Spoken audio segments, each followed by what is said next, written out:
guys and girls. Welcome back to another episode of Soaps and Sass. Welcome. I'm your host, Mama Sass. I'm your ever so weird host, Baby Sass. We are here this week talking about Beyond the Gates. If you're interested in General Hospital, check out the other segment. We have split them. Yes. I think that's going to be our official position going forward. Until we drop this one, because I feel like eventually we're going to get to that point where we drop this one, just saying. Yes. Just saying. Indeed. We are talking about single week of April 21st to 25th. This is episode 16. And before I jump in, I just want to give you guys some information that I did. It's going to be a struggle because I closed the tabs. Eek! But I was sharing on the General Hospital side of the podcast. I was looking at the rankings for the soap operas in the week of April 18th. So the week before this one, 18th to the 21st, I think it was. Or something, or 11th to 18th. 14th, 18th? Sure, let's go with that. 14th to 18th.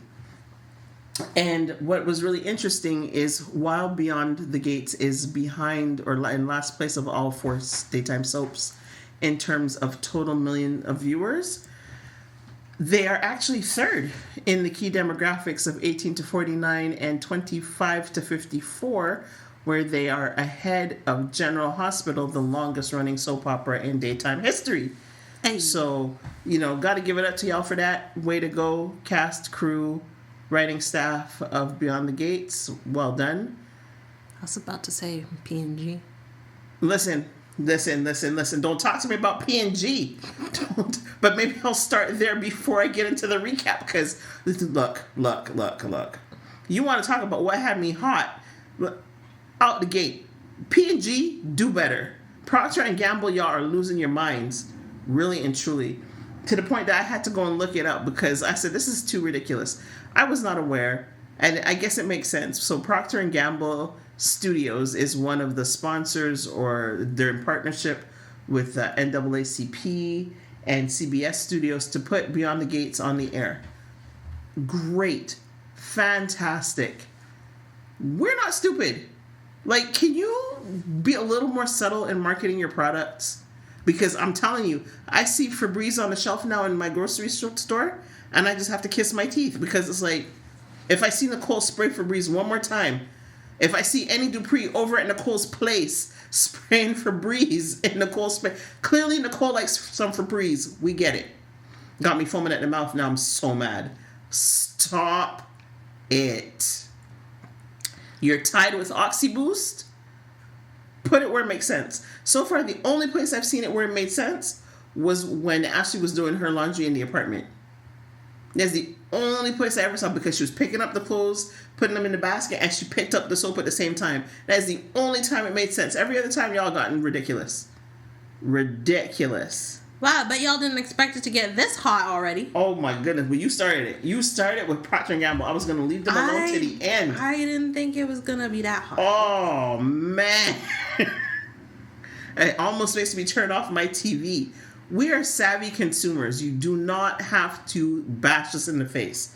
And I happen to know that African Americans, or people of African descent from the Caribbean community, from the Black community, whatever you want to call us, we are your biggest consumer market out of everybody. We get it. We just wash our clothes, And best believe we make sure our house smells proper. So you don't have to assault us this way. You don't. Stop it. Stop it.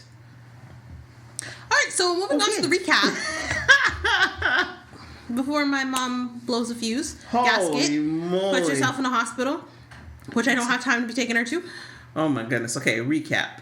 And this will be a little bit messy, but it's a whole lot of stuff I don't care about. So I apologize. I know many of you do care, so I'm gonna try to be more mindful of that. This week we had, I'm gonna call it Anita's comeback.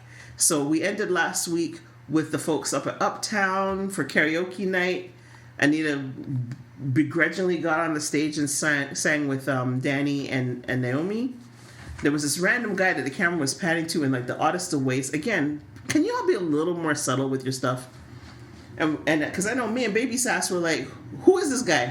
Why is he important? Well, it turns out he's an agent And he apparently spoke to Vernon. Vernon sets up a meeting between him and Anita, but doesn't tell Anita until it's too late. And their meeting, I think it was at Uptown. Yep. And so the guy's like, "Yeah, I wanna represent you for your comeback career." And Anita's like, "Little boy, please, move from me, please. I'll think about it, but move from me." Right? And then she had already told Vernon she was not down for this. She met with the guy. And then basically she was like, "Vernon, I'm going to fix you when you get home. You watch and see, and it's not going to be in a way you're going to like it." Well, she fairness, she also kind of said the same thing to the girl, to everybody when they're trying to get her to sing. And I could kind of see that. I really could. Anita was very clear in why she didn't want to get up and sing. It's been years. She hasn't warmed up. She hasn't prepped. And heaven forfend, she should get up there and not be as good as she has been. Why she should worry about that, I've not been in the position. I don't know, because she sang beautifully. She really did. Right. So that was good. And contrary to what I see in other soaps, and I don't know that this is the case, but to me it seemed like they sang live. Whereas, for example, on GH from watching the Nurses Ball, it's clearly pre-recorded. This seemed like they were doing it live. I don't know, but good job on that. There's some other technical stuff y'all don't execute quite as well, but this you did a really good job. Chelsea and Kat, they're, again with their business, which I think is called Chelsea Cat. That's creative. Anyways, Kat is trying to persuade Chelsea to ask Danny to be the chief marketing officer. Chelsea goes kicking and screaming, but ultimately does do so, and Danny says no. Why? Because Danny and Pamela are going to launch their own modeling agency. Dupree Wilson? No, Dupree Curtis or Curtis Dupree. Okay, there you go. But her reasoning to Chelsea is very understandable. Sorry? I said Danny's reasoning to Chelsea before she even brings up, it's like Pamela brought this idea up, is very understandable. Right? And even though Chelsea had gone in there kicking and screaming, she was not happy when her mother said no. I think it's more, obviously she wasn't expecting it. But no, she was not expecting it. She was not. But that's okay. So Danny and Pamela have decided to give their agency a go. They have the cheesiest photo shoot with Andre. Oh my god. Oh my goodness. I will get to that because that's a thing for me. Yep. We will come back to that. Dougie's gambling. I just... Ay. Well, okay, so suffice it to say, he reconnected, wink, wink, nudge, nudge, with Vanessa. So, if you know what I mean.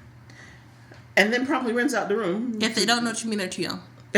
Well, that's why I'm not saying anything more. Picks up and leaves. I'm not sure. I was only half paying attention. I'm not sure what his reasoning was for leaving, but he left. Saying something about a patient. Sure, something about a patient, but he broke his hand, so... Yeah, follow-up. It was like a follow-up with the patient. Which I suppose he could do. He could do a follow-up. Vanessa is boo-hooing big tears, calls an escort, which I will come back to in a minute. So Dougie leaves. He goes over to... I think he went to Orphe Jean's first. He was talking to Andre. Oh, yeah. All this happens before he reconnects with Vanessa. Oh, does it? Oh, yeah, okay. he goes to Orphe's, has a conversation with Andre who recommends doing a documentary, and he's like, hell no. Right. Andre finds a scratch ticket, which I thought was planted. Like, I thought Randy might have slipped by and dropped it for whatever reason. Oh, I thought Dougie came in with it and dropped it not that I saw. Accidentally and then didn't want to admit to having a scratch card. Okay. But really, I don't see why he would. But anyway, so he ends up with a scratch card. Right, wins $50,000. Which he promptly decides to bet on a horse. Right, which is real stupid because Randy shows up and he's like, that's a great down payment to pay Joey. Get some of that pressure off of you. And he's like, no. Let me clear this debt in one go. I got a surefire thing on a horse. Right. Horsey comes in dead last, unsurprisingly. Right. Joey gets wind of it. Joey is mad because Doug did not place the bet through Joey. He placed it through somebody else. Right. But the somebody else called Joey because I guess he knew that Dougie was Joey's mark or whatever. Well, Joey definitely made that clear if it wasn't clear. Yeah, Joey was not happy. Right. Okay, fine. And what led to Dougie wanting to reconnect with Vanessa is that he caught sight of Joey and Vanessa at Uptown. Getting real close. Right. Really touchy-feely close. Yes, and maybe saw Joy with his hand on her knee. I'm not sure, but saw things that we did not see, so we don't actually know. Fine, cool, whatever. So after Doug and Vanessa have been getting a little closer, Vanessa, like I said, calls an escort and is over back at Uptown to meet him when Joey walks in, and she's surprised, and then Joey's like, well, listen, I'm really disappointed. And she's like, what have I done to disappoint you? Well, you called an escort when you and I are friends, so what's up with that? It's like, why pay someone when I'm here? Plenty of men ready and willing. I.e. And she's like, She's trying to be offended. She's trying to be like, how very dare you? And he's like, look, stop the noise. I own the escort agency. I've seen your account. Give me a break. Anyway, so he's very clear with her that he wants to get with her. And in more ways than one. Right? Both in business and in personal. Right. I was going to say, it's more means to an end to get into her real estate books. Into her coffers. Into her coffers. Into the coffers. Right? So, okay, fine, whatever. I'm not really sure what came of that. I will do better next week. The anniversary party. But we're all waiting for. Right? Yes. This is where my interest lies. We're coming up on May sweeps. I'm assuming Beyond the Gates is going to get in on that action because I can't imagine that they wouldn't. This is where I think they would really establish themselves. Right. So, basically, I'm just going to call it Leslie is completely out of control. Eva is not here for it. Leslie went buying all kind of couture fashion with the money that Ted gave her. Mm-hmm. Even Leslie's friends are like, "But where did you get all this money from?" I don't even know what all she said, but okay, fine. So, yes. So Eva's already upset that her mother bought these fancy clothes. Then she has to take off to go meet with Nicole at the club to finalize some of the details on the party. She lied to her mother about where she's going, but okay. Really? Whatever. It wasn't that big a deal, at least not from a viewer perspective. While Eva is at the club, Leslie shows up as Sherry with her short hair, blah, blah, blah. Eva spies her, flings over, because that's subtle. I don't know why she didn't just mind her business. But anyway, she tells Leslie what for. Get thee gone. Pack up your stuff. Hit the bricks. Sherry pretends to leave. Forgets her phone. And I'm doing the quotes around forgets. And happens to come back in as Nicole is in the lobby. So then she and Nicole strike up a conversation. Eva is back in the room talking to Ted. Nicole is asking asking Sherry, aka Leslie, about her mental health and how she got fired and all this kind of thing. When Eva sees the two of them talking in the lobby, Eva's back in the dining room of the club. Eva just about poops her pants. Ted's about to go out. Eva's like, no. She manages to stop him and distract him. Cool, fine. Anyway, fast forward. When Eva gets home, she and her mother have words. Eva tells her mother she is a diabolical, pathological liar. And she better stop it. And Leslie's like, you better check yourself, little girl. You still talking to your mama. Okay, fine, whatever. They sort of kiss and make up, but, there's a lot of tension there. Leslie goes off to the store. Kat shows up after having had a conversation with Tomas about Eva, where Tomas reveals what he knows about Eva's background. Yep. And then Kat was telling him that she met, I think she had said Eva's surrogate mother. Yep. Named Anna. Yep. And Tomas is like, man, I was sure she said her name was Leslie. So now Kat is like, okay, what in the heck? This is just funky. So like I said, Kat shows up at their apartment.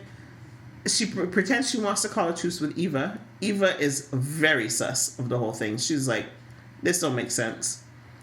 She had to leave the room to get her phone for some reason. Don't remember why. Not sure that it was important. Kat, you know how we do. We're in somebody's house. They leave us alone. We kind of like start looking at the place, examining things, looking at pictures. And Kat sees a picture of Leslie and Eva.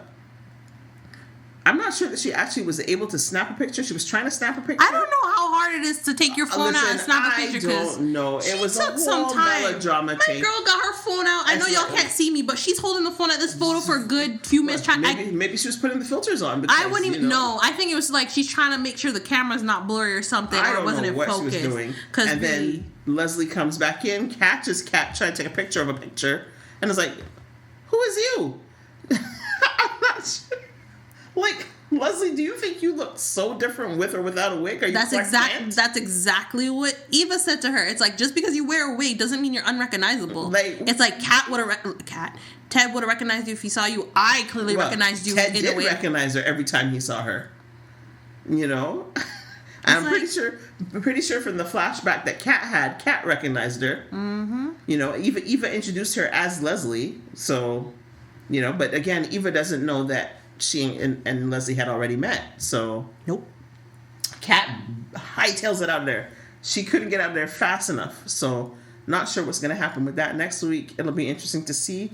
Ted is still trying to get Nicole to call off the anniversary party and go to St. Bart's. I don't really know that that's relevant, but that's what happened. He's just trying to be sweet.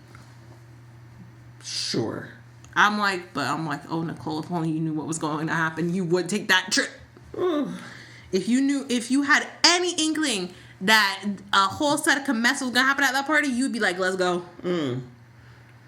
Right. So over at the law firm, okay, so as we know, Mike got fired last week. Hey, cheers. Right. That was a good move. So Bill is talking to Tomas, and basically, you know, like Hamilton, he wanted a spy on the inside. So he asked Tomas, what? It took me a real good second to catch that. It's a different Hamilton. Right, that's exactly what I'm like. It took me a good second to catch that reference.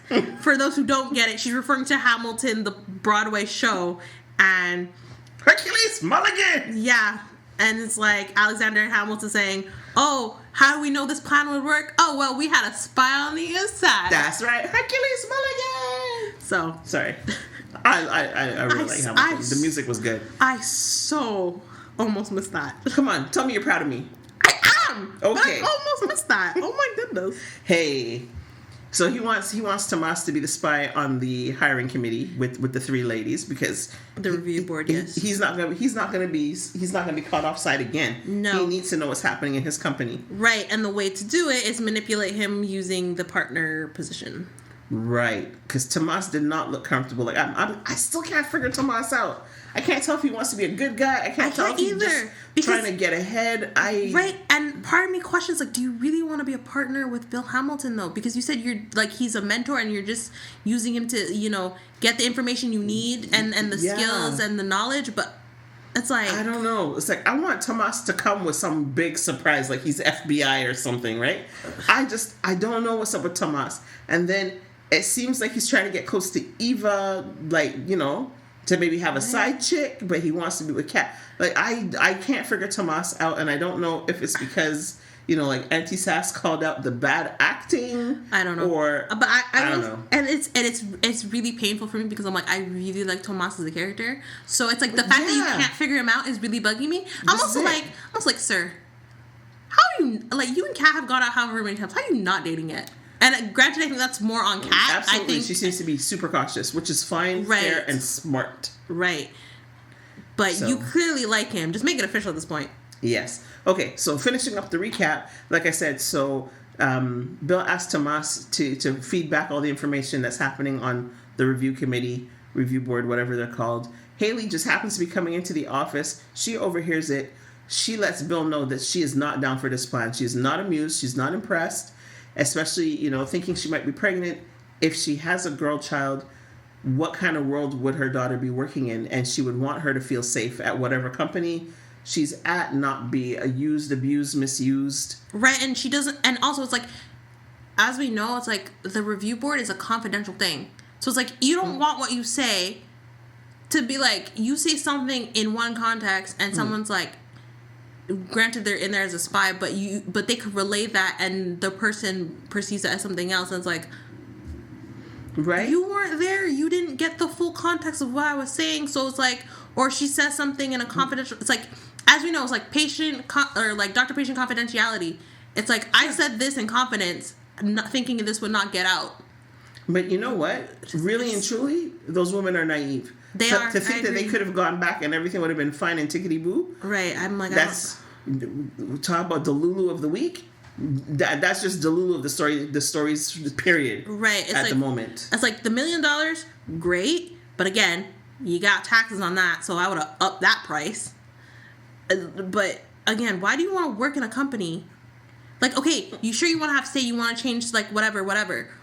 I admire you for that. And I get we still have more to talk about in the recap. But it's like, I admire you for that. But again, just because you kick Mike out does not mean you, like, kick the root of the problem. Addressed the problem. Right. Yeah. He might have been the cavity, but he's not the cause of the cavity. Mm-hmm. He's just the placeholder of the cavity. He's one of the people that got infected. Like, absolutely. You're still gonna have people who are going to be like that, and it's a big law firm. So does that mean every person who comes in and claims sexual harassment is gonna get fired right there and then? Like, I don't know. I don't know. So no, I would have done what I agree. I say agree. I would not have taken that settlement. I would not have gone back to work there. Sure, if you want to settle, great. But it's like, I'm not. It's like, I'll settle for a higher price, but I'm not coming back to work for you. Yeah, I'm not. And I think it's really interesting. And we're almost finished the recap. I'm sorry, but the juxtaposition or the way they showed both sides of that coin, right? You have the women who clearly think that things could be better if they go back. And Danny on it is like clearly saying with the board, I don't want to work with people who are going to treat me like that. Right. Like, that was a really good call out. And, you know, I'm not sure how these 3 women missed it, but that's fine. Because also, again, it's just like, as you said, it's like, not even as you said, but as Naomi said, it's like, as she was reviewing the contract, it's like, what makes you think that you're going to be welcomed back by everyone else? Mm-hmm. Like, they're going to look at you and be like, oh, they're the snitches, they're the narcs, yada, yada, yada. It's like, they can't be trusted. And it's like, why are they back here? It's like, oh, maybe if we can get a payout, whatever. It's like, no. I don't want to work in a place where I was treated a ways, I come back, and then people are whispering behind my back. I don't want that. I don't. Right. No. So, let me just finish that out, because it's just two little bits more. Tomas ultimately agrees to spy and fills in Bill later when they're at the club on the little bit he's heard so far. He does notice that Bill still has tremors in his hand. I think Tomas made a mistake in calling it out. I think he should have held on to that one, kept it to himself, but whatever. And Bill runs into Martin at the club. They have words. Because Martin's basically, you and I aren't family. If you see me cross the street, don't talk to me, don't think about me, don't ask about my kids, don't nothing. Yeah. And Bill's like, you messing with the wrong one, because it's like, you need me. I know things. It's like, you need me. I know you. You. And lastly, even though this is a storyline that's not important to me, but I do have comments about it, so I guess it had some kind of impact, is Ashley and Derek decided to move in together. Yep. And that's the end of my recap for this week. Anything I missed? Nope. All right. So let's talk about comedy moment of the week. Yes. It's gotta go to. It's 2 things. One, it was Tomas's reaction when he meets up with Kat.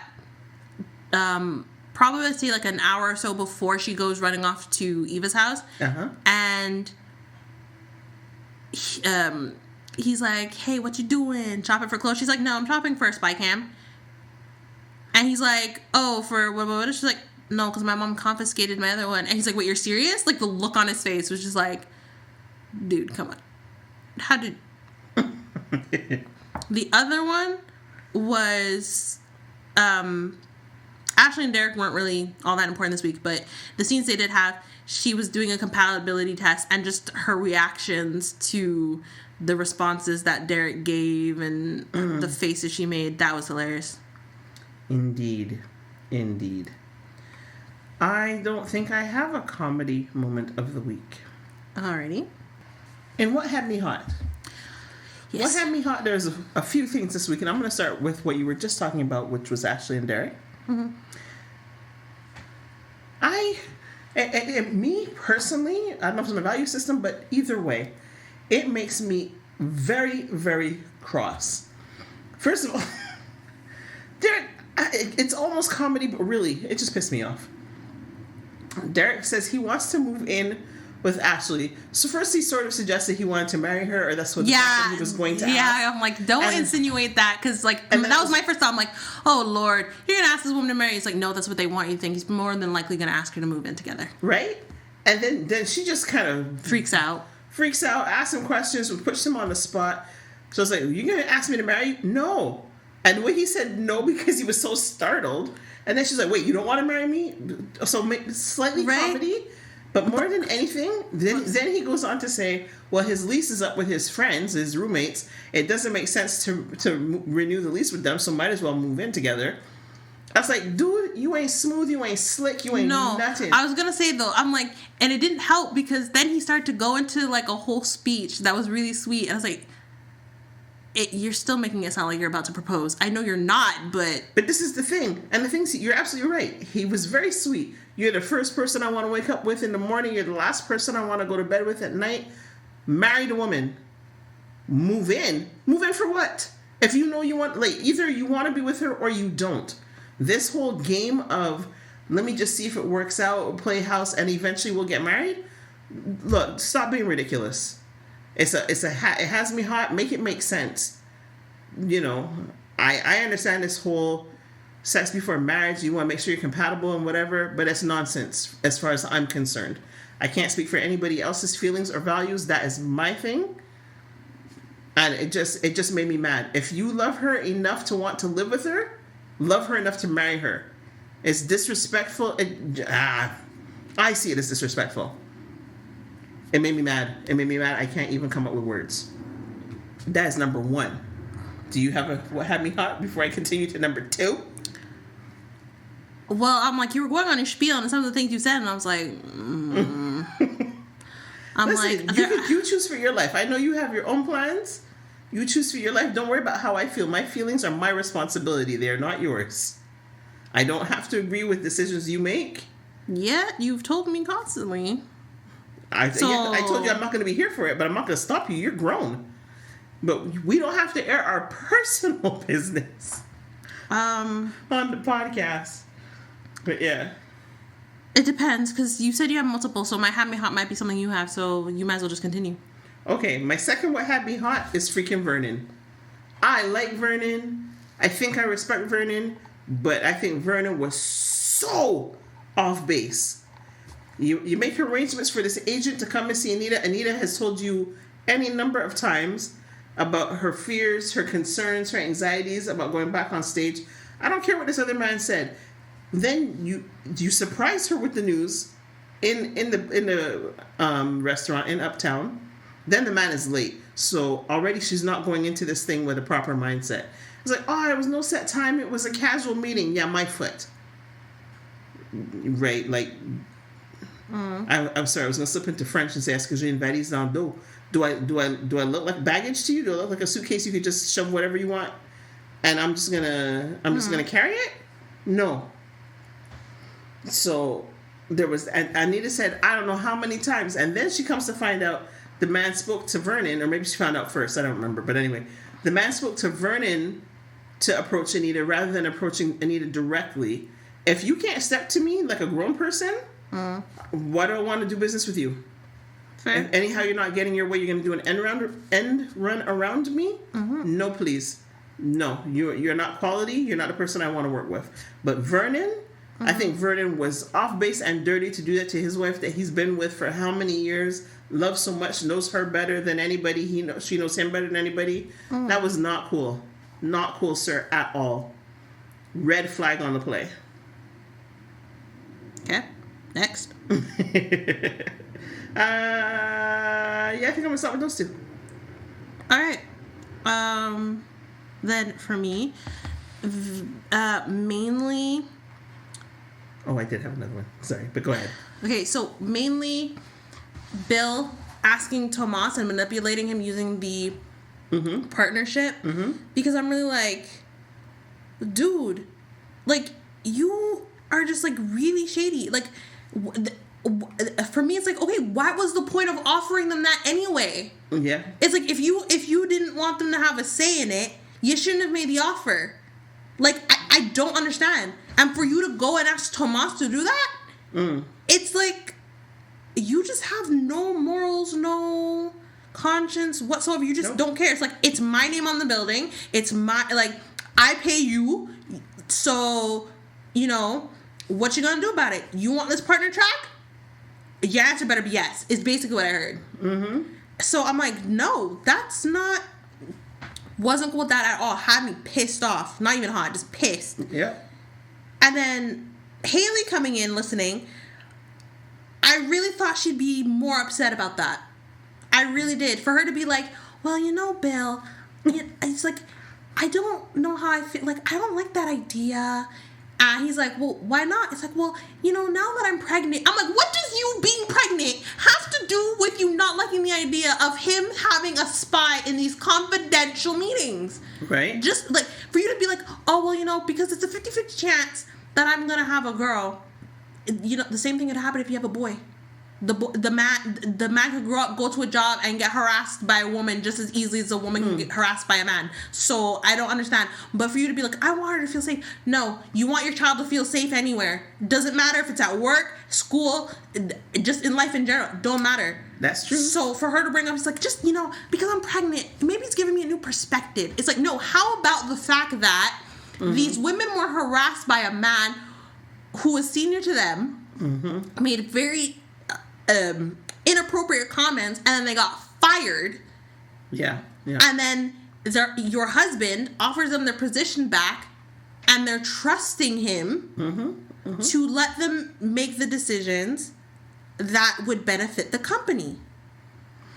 But no. And then on top of that, it also bugged me because when Tomas and Bill were having their meeting later, and they had, the fact that the review board already had their first meeting was like, damn, that was quick. But then he's like, okay, so they want to do this. And Bill's like, yeah, it's fine. And then he's like, then it gets a little complicated. And they want to do A, B, C, X, Y, Z. And I was like, okay. Having say in partnerships. Yeah, I think that's a stretch. That's a stretch. Yeah. Changing, remodeling practices or whatever. Or reorganizing things. I'm like. You can make recommendations. Right? It's like, oh. One thing that Bill was like, but actually made sense, was bias training. I'm like, yes, that made sense. Absolutely. No, that made sense. It's like having when you have like a harassment seminar at work. It's like, no, that makes sense. It's not just sexual harassment. It could be harassment based off race. It could be harassment based off sexuality. It could be a whole range of things. So I'm like, no, having bias training makes sense. That's not a complicated thing to do. So, and because I did a bias training at my job, and I was really surprised because there's some things that you don't necessarily think of as bias or having an impact or what have you. Exactly. And the one thing that caught my attention, it wasn't even work related, but it was, you get a flat tire and you're pulled over at the side of the road. You're unable to change the tire yourself. A car stops and a woman gets out offering to help. Right. And for me it was like, oh, she could get back in her car. And then I had to catch myself, right? And as I was catching myself, the instructor said the same thing. It's like, no, I'm more geared or expecting a man to help me change my tire. But a woman is perfectly capable of changing a tire. Many women do it every day. I haven't learned to, but I'm sure it's not that complicated. Right? So, and it wasn't something I had ever thought about. Right. So, again, unconscious bias. And that's exactly it. So, it's bias training makes sense. It's not complicated. Everything else Tomas said, I was like, okay, no, that kind of makes sense. I can see how that's complicated. I can see how it's like you having a say in that doesn't really make sense. It doesn't make sense. But other things... But other things, like, no. This is completely logical and makes sense. Bias training is a really good thing. If you're running a company and you don't have it... Right. Really think about getting it put in. It can make a huge difference. Right. So there was that. Another thing that had me hot, it ties... There was actually two things. So the second one was Bill getting up in Martin's face and just being like, you need me, you need this, yada, yada, yada. But then also Martin being like, I am a congressman. I have so and so in my ear. I have this and that and that. I have people wanting me to endorse them and whatnot. I was like, okay, first of all, you ain't all that big and bad. In fairness, I'd probably rather have you as a congressman in place of Drew. But General Hospital, yeah. Right. Exactly, like General Hospital, Drew's a character on that. But it's like, again, that's the entitlement, narcissism, talking, all of that. Well, it had me wondering, to your point, it had me wondering just how things work in the States. How much power do congressmen have? My goodness. Also, I would think it's like this kind of should go back to more when Martin was like, I want to run for president. It's like, hola, take a second. How about you try and up for senator and then up for president? Because I would assume senator is higher than congressman. Yep. So, baby steps. Don't just make the leap. It's like, yes, you want to dream big. I'm not going to stop you. But, baby steps. So there was that. And also Bill getting up in Martin's face. Like, I was like, whoa, back it up. I don't need to smell your stank breath. I'm like, whoa, you finna knock me out with that. And then lastly, Samantha. Samantha pissed me off with Tyrell. Like, you see your brother talking with Jessica. No problem. You're just like, ooh. But this is the first time you're seeing them. And as your brother said, it's like we only hung out twice. And both of the times we're at Orphan Jeans and we were just talking. She came to me. I didn't go approach her. But Samantha has now was like, you have picked the best person to be my sister-in-law. I'm like, slow down. The boy's 17. I'm like, chill. You're planning his whole future out. And the kid, like, yes, he kind of has a crush on her. But he's like, I'm not trying to get with her or anything. Right. And telling him, and Samantha telling him, it's like, oh, you need to change up your look. You need to post the different things. If she likes this thing, you need to remember that. Right. And get the things. Change yourself to get the girl. Right. It's like, boss. Whoa. Nope. Clearly, she likes Tyrell for who he is. Yeah. Because she approached him. She didn't. She. It's not like he switched up his style and then was like, "Hey, how you doing?" It's like he's minding his business. He's not paying attention to the haters. He's living his life as best as he can. And she likes that. She doesn't like that he's fake and being all uppity and entitled. He's just being himself, which is just a guy who likes chess and doesn't give in to the haters. So I'm like, Samantha, cool your roll. Like, slow your roll, calme-toi, prends une seconde, attends ton frère, like... Wait, take a minute, wait for your brother? Listen to your brother more than anything, but, like... And then for you to be like, oh my god, Dad, he has a girlfriend. Yeah, that was much. Like, that was frustrating. Indeed. Like, I get you're, like, the younger sister, and you're gonna, like, poke fun at your brother, be like, ooh, you have a crush. It's like, okay, I get it. It's natural. It's like, we, as siblings, we do that. But you're taking it way too far. Oh, definitely. Anything else that had you hot? No. All right. In Make It Make Sense. I think this week is going to be all about fashion choices and appearance. Okay. Because for me, I didn't understand how Haley was going to work in a law firm with all her back out. Where is the back of your jacket? Why are we seeing your skin, madam? I didn't even notice it at first. Not even until you mentioned it. Because she has all her hair back there, but it don't cover the whole thing. I didn't notice until she was in the office talking to Bill about everything, and it's like, at the front of her jacket was kind of flapping, and I was like, where's your jacket? Exactly. I was like, what is going on? And then when you were watching it, I actually caught it when she was walking back to the office to do the paperwork she had to do, and I was like, oh my gosh. What is going on? I cannot imagine any of the jobs I had unless I was working in a nightclub. I can't imagine walking around with all my back exposed like that. From the front, she looked very professional. It was a nice pantsuit. Where's the back of your jacket? Right? This is not appropriate work attire. HR would have you I don't think so. I can easily see HR sending out emails to staff. Please make sure your outfits have a back. It's like, please make sure you're not. Please make sure certain areas of your body are not exposed, i.e., your lower back. Your skirt, your skirt isn't too high. It's like not to call out the women, but it's like, and gentlemen, make sure your shirt is buttoned up properly. But this is the thing, because we do have a dress code at work, right? You have to be wearing closed-toed shoes. Yep. You can't wear sleeveless tops. Fair. The guys cannot come to work in shorts. Well, nobody can come to work in shorts. And I think you can't. Well, no, I don't know about sports shoes because most of us are running around in sports shoes. I don't remember that part. But I don't know. I don't think that Canada and the U.S. are that different.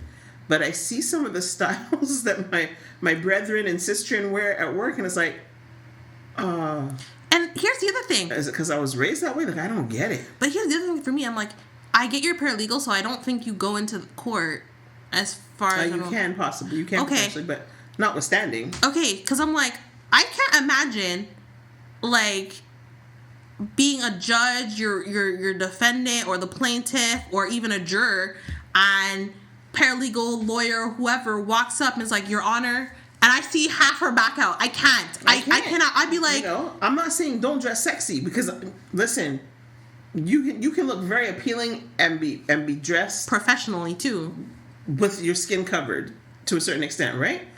The other thing that has me really surprised and just has me shook, but I'm not going to say that I don't see it here in Canada. I don't think that I do, but I don't go to the office very often. I work from home primarily, and it's the short skirts on these women. Like, never mind that if I feel you're exposed, that's just my problem. That's totally my own issue, but from my own experience, if I sit down on a chair, there are some chairs, if your skirt does not come low enough, you end up sticking to the chair when you're ready to get up. I don't understand what's going on. What are you doing that I don't know about? Right? And here's the other thing, too, for me involving skirts, because I'm like, I remember for my uniform in high school, it's like the skirts weren't that short. They really weren't. But they were very, like, thin? Not even thin. It's just how they were made because of how you had to, like, close them yourself and how they were held by a pin. Right. And, like, it's like I was like... You felt exposed. I felt exposed. Like, that's why I was like, I'm like, I need to wear, like, pants under my skirt. Like, shorts made sense, but it's like my gym shorts were long enough that you could see past it. So it's like I couldn't wear those.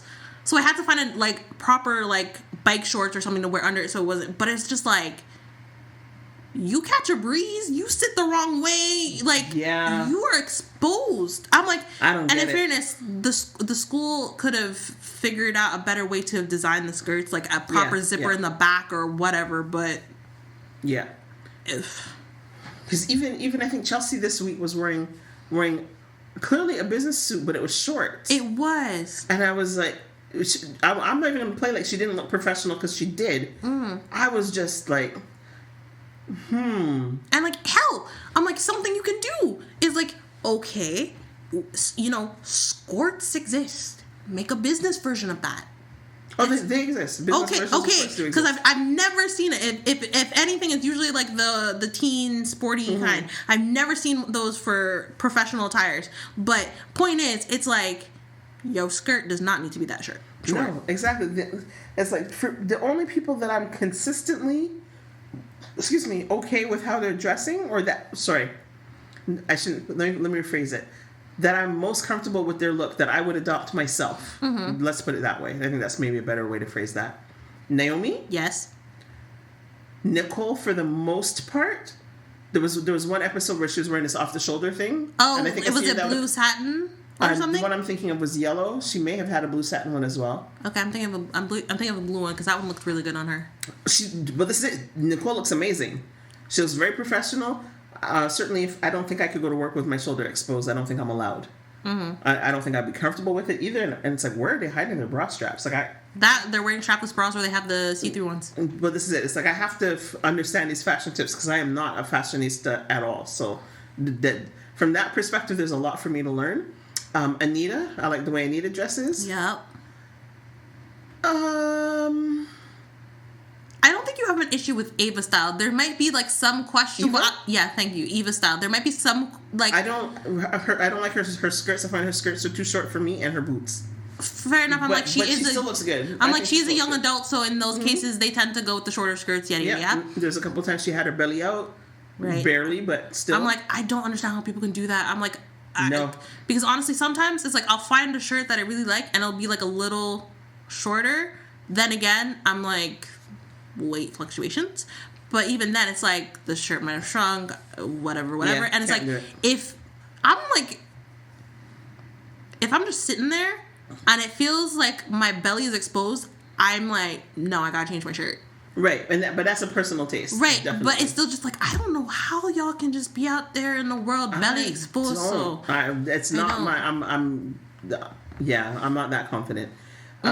Kat, for the most part, except for the hats, I don't know. She puts on some berets and stuff. And it's like, stop. The hair bows, stop. And her skirts are too short for my liking. But she always looks very well put together. I mean, everybody looks well put together. They do. They really do. There's nobody in there. There's just some things. Because one of the episodes Haley was in was like, what the. Oh, that's when she came in the black outfit and you can see her bra through the mesh top she had on? No, Haley, stop it. I'm like, you're at work. This is what I'm saying. I don't understand. And Leslie, I would almost always wear what Leslie had on. But she's usually wearing jeans. Right, there were some things that Mona wore that actually. Mona looks fierce all the time. We just don't see her a lot. But I still question, like, what are you doing? You're Nicole's other assistant. Where are you? Where are you? Exactly. So, it's a little bit like Alexis and Diana on General Hospital. It's like, well, one has a contract and one's recurring. So there you go. Okay, so that was my fashion comment on it make sense. You also had one. I did. Do you remember what it is? I do. Oh, okay. Because I don't understand. When I read that in the notes, I laughed out loud. There was two. The first one was Bill and Haley are in Bill's office, and then Bill says to her, "Oh, so I left before you woke up, so I didn't have a chance to ask, but not 2 scenes ago were y'all coming up in the elevator together. What you could have asked her when she was in the elevator with you. Like, what do you mean? But we were talking about fashion. That was what we said. No, I recognize that, but it was also making sense. Yes, I had to get that one. Okay, the second one, which Laura has been in this hospital for however many weeks now. Months,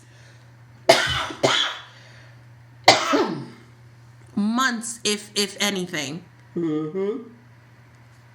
One, how my girl makeup still look good, and two, how her nails still look like the day she had them when she got into her accident.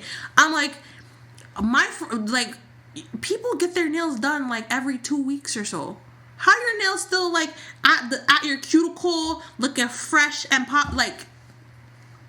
You're in a hospital. Is somebody coming into? Yes, that's what I was gonna say. I will answer you because we saw on General Hospital when Lulu was in the coma, Maxie was up in there doing her nails. There's a Laura difference. Has a There's friend. A difference. Really? There's a difference. Really? Really? Yes, there is, because Maxie didn't have a whole freaking setup to give her French tips and everything, but could have done. I don't think so. I don't think so. Like, if anything, Maxie was just like, you know what? We can, clean under your nails. We can, give them a little cut, file them down, and then put, a nice little coat of clear polish. And listen, I'm not going to disagree with you. And it's like, I thought it was a little ridiculous myself because it's not what I would do. No, Laura's got a full set of rectangle French tip nails. I said, girl, no, you've been in this hospital for months. Your nails, if those are, acrylics or anything, your nails should be popping off. Your nails, you should have your natural nails on right now, girl. Your nails should not be looking that fine. Okay. Because honestly, the speed at which your nails grow is ridiculous. Your nails should not look like that. Okay. I'm like, Nicole is like sending a nail tech to your hospital room to do your nails. Why not? They got money. It makes sense to me. I wouldn't do it. I wouldn't either, because people got to come in and out, check on you. No. But okay, cool. So I think we covered most of it. Do you have a villain of the week? Yeah. Bill for his shady practices and manipulation. Mm-hmm.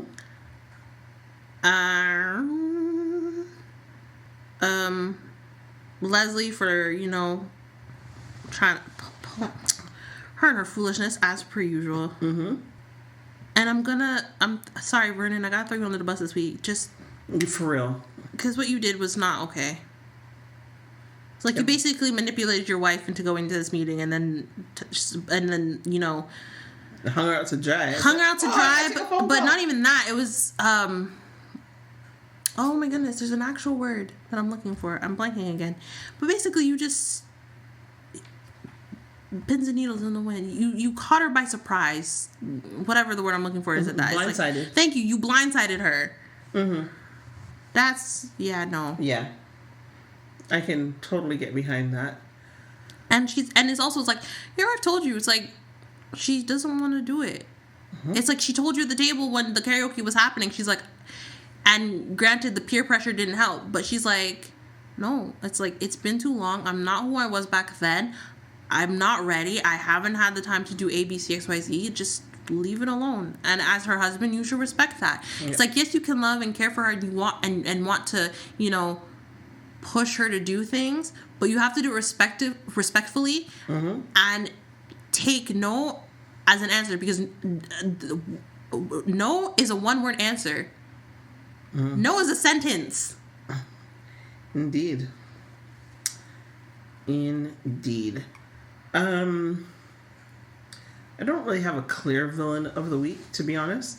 I want to put Derek there because he can't bring himself to ask the woman to marry him. It's like, punk. And then I don't know, Tomas for agreeing to be a spy. Yeah. I wouldn't put him as a villain, but it was just like... Yeah, I was disappointed. It's like, I feel like you have a moral compass. You do. And you didn't stand on it. You caved. You caved for fiscal reasons, and I don't know like that.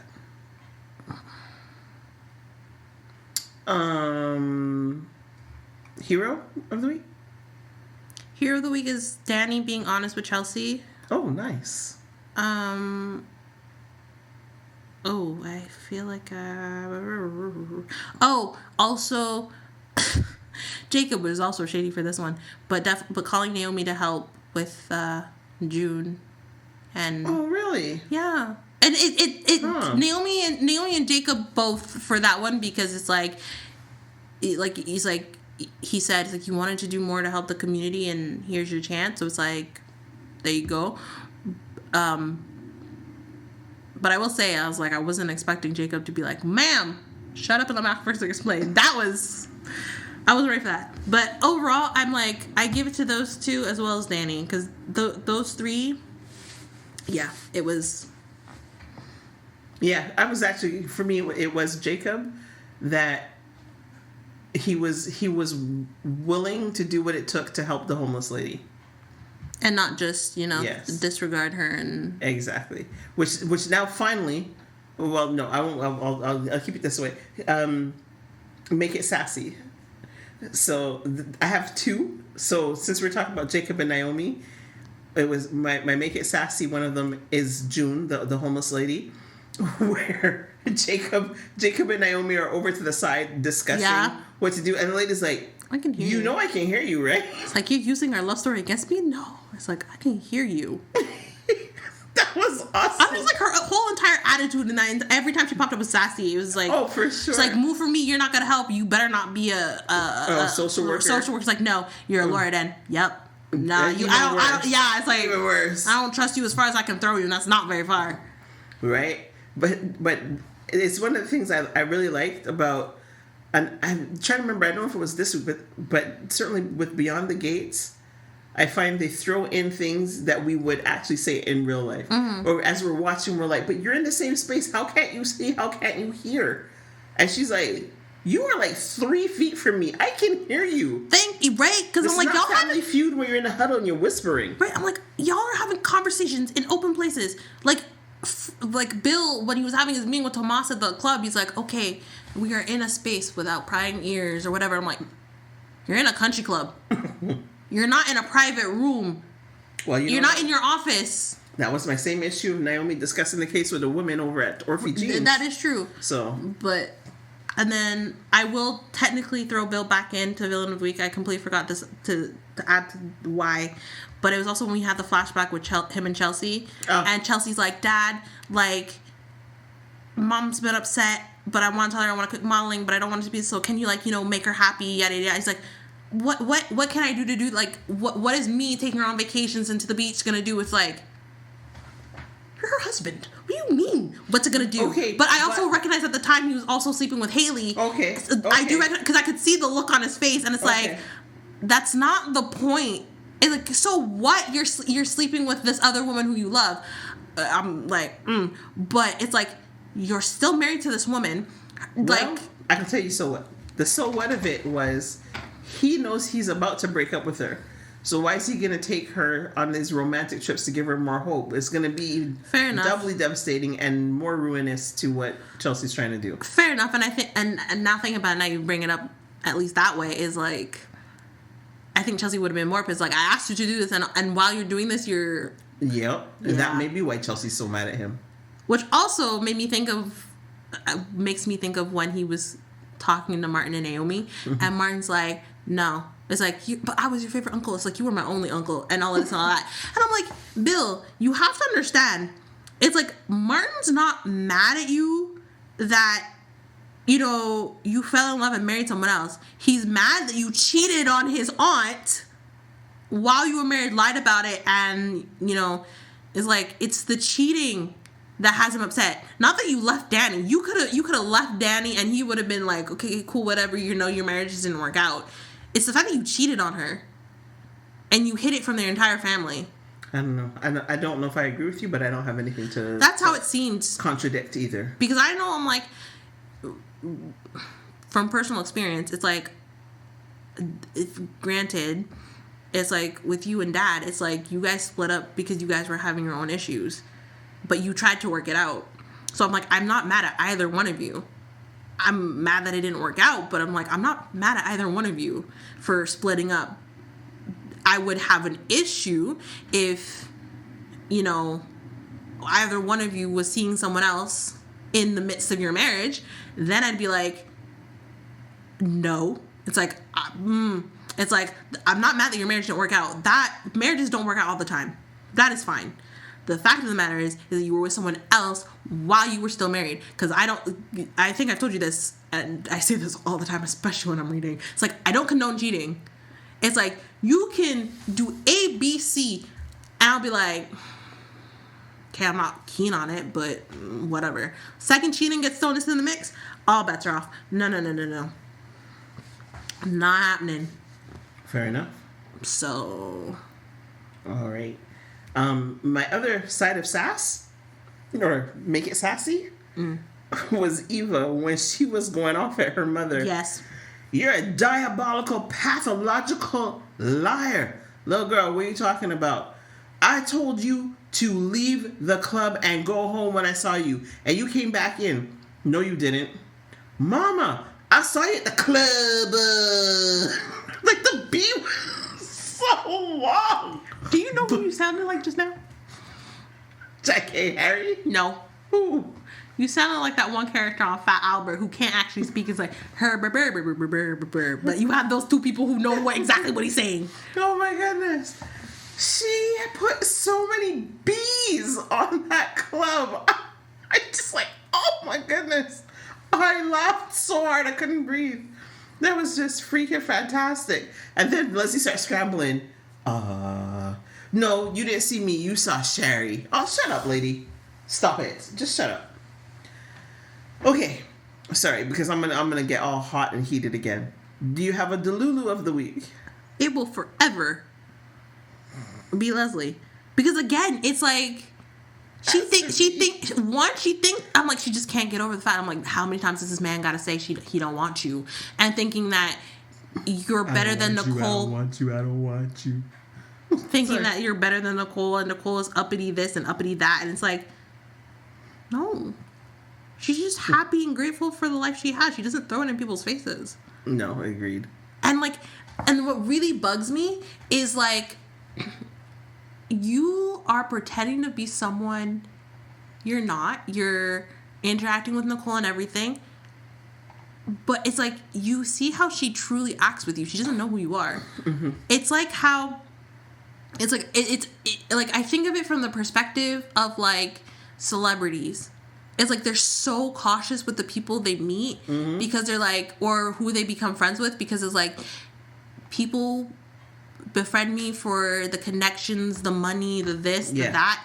And it's like, they just want to be treated like a normal person. Because that's all they are. It's like they're a normal person, and we, as the public, put them on a pedestal because of, and hold them to a higher standard because of the job that they do. But what they're doing is just a job. Yeah. It's like,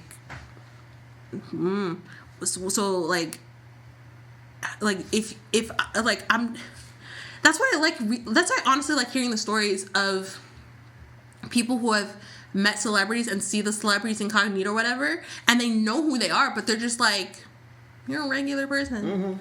Like, that's like, based on experience, having met different celebrities, having gone to Comic-Con, and I've always said, it's like, I hope if I ever meet these people who I'm like a big fan of, I don't like freak out and be like, oh my god, and no, like you see, it's like, I'm just like, you're a person. You what you do is entertainment, and I enjoy it, and I thank you for it. But I'm like, you are just an everyday person, and like, I was joking with one of the cast members from Teen Wolf when I went last year, and I had a lovely conversation with like a voice actor who I have been watching for years and enjoy it. And I'm like, these people are so chill.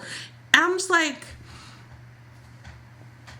they just want to be treated like a human being. And that's exactly what Nicole is doing. I'm like, she's treating Sherry like a human being. She's not pretending. She's like, I really want to help you. Like, I don't know who you are. If she knew you were Ted's affair partner, that might be different. But she doesn't know who you are. She has no reason to act any differently with you. Same with Eva. She has no way to act. She has no reason to be like, or to act like a slave driver towards Eva. And I say this like, not that Nicole is being a slave driver towards Eva with the job she's doing, but, you know, it's like she's being so very genuine. It's like everyone in the family, aside from Kat, because Kat is sus, and that's reasonable, and I like the analogy she made. It's like I'm watching a horror movie and like watching my family get dunked, like whatever, covered in blood, and it's like I'm screaming at them to move and they're not. Yeah. But it's like everyone in this family likes Eva. They appreciate Eva and the work she does. They have no reason to treat her differently or act like she's beneath them just because of where she came from and who her parents are or whatever. And it bugs, and I'm like, you are so delusional for not seeing that. Like, you were just so in your delusion of, I want revenge and all of this, that you're so blinded you just can't see it. I have nothing to add. Other than Bill. Bill's a little delusional, but, you know, that's not news. No, it's not.